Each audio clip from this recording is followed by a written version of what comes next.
Good morning, everyone. So this is our third day of having the chicks.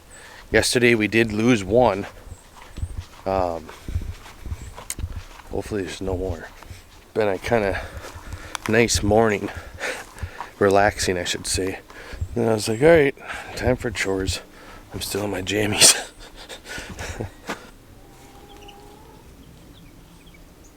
Good, no more. We didn't lose any more. When you see the birds and they're not underneath the light and they're around it, that means your heat lamp is too low. But it was in the 50s last night, and the next couple of nights are going to be in the 40s. So I really don't want to raise it up.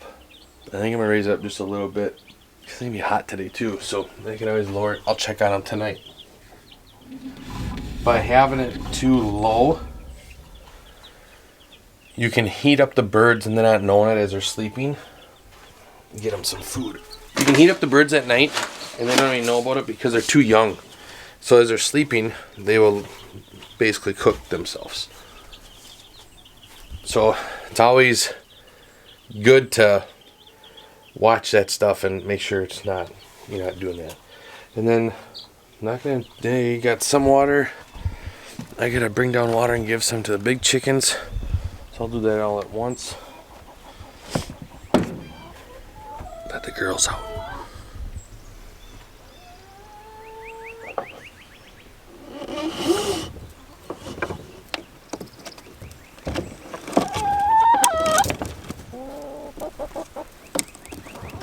This fence, it's the same as that fence all around our garden.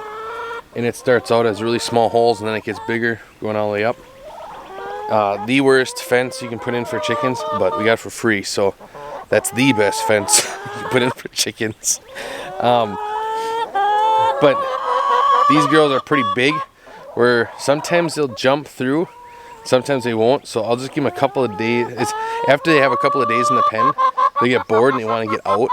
So last night I let them out for a little bit, and then today I'm going to let them have this whole run all the way down. And the reason why we don't like letting them go in there is because when they're in there and they get out, they like to go around. Well, we have 2x4 square. Sorry, I'm spinning a lot. 2x4 square on this side of the garden, so they can't get into our garden. But all that down there is that other fence, so they can get in through there, or they come around and they get in. So my goal, it's just not in the plans for this year, is to take chicken wire, a 2-foot roll, run a foot up and a foot down, out, that is, for predators, and go all around, so it keeps them in, but then also predators can't come in. Because if you didn't know this, if you have, let's do it right here, exactly why I have this here. If a predator came in here and was trying to get at these chickens, what they're going to do is they're going to come all the way up to the wall, and then they're going to go down, they're going to start digging right there. They're not going to start digging way back here. They're going to go all the way up here. So if you have something close to the fence, then you won't have any intruders getting in, supposedly. I mean, that's how it's always worked. They'll dig down. We've done it in the past. On the back side of this whole coop, we've done it with all hardwood cloth. They'll literally dig down, get to that fence, and then they stop. So they don't know what to do because they can't get through. So I plan on doing that all the way around, so then I don't have to worry about anything getting in. And every once in a while we get a raccoon that gets curious and comes through the fence, and I don't want them to get curious and come into the garden either. So we haven't had that in a while though.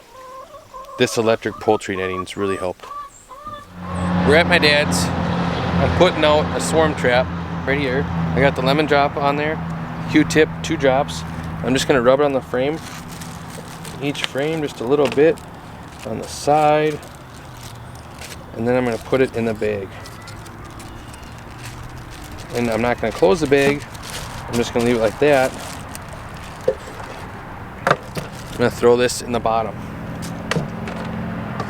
And that is it. Put the top on,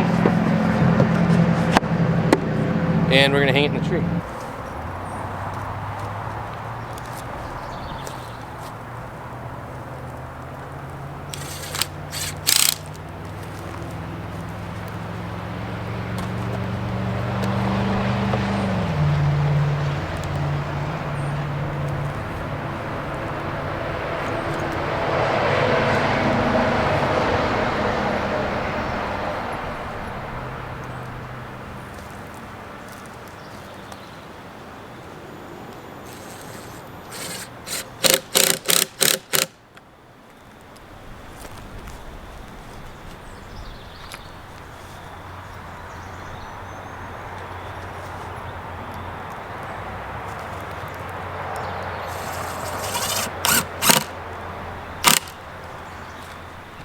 there we go. So the one change I did differently was, hey everyone, it's been the next day. Actually, it's been 2 days, but so I was at my dad's and I installed that swarm trap, and so the memory card got full, but what I was gonna go say is I added, and I'll put a little picture right here, that little chunk of wood so I can turn it. So when I do catch a swarm, I can turn it and block it so the swarm can't come out when I put it in the vehicle and I can take it home. It's in a really good location. He's kind of got like an opening in the yard in some woods right there, but on a couple sides of them there's huge pastures, and there's an alfalfa field right down the road, and then there's a bunch of wild grass or wildflower. So I should be able to catch a swarm. It's a good area, and I'm hoping it'll do good. So I'll go, and every time I check it, I'll take you guys along and I'll show you. So yeah, that was pretty much it. I didn't catch one yet at my house. I still have that box out. So, but if you guys have any questions, or if you think I'm doing something wrong, or if I can do something different, please let me know. If you like this, give it a thumbs up and comment down below, and share with your friends, and hit the subscribe button. Glad you got to see me again. Bye.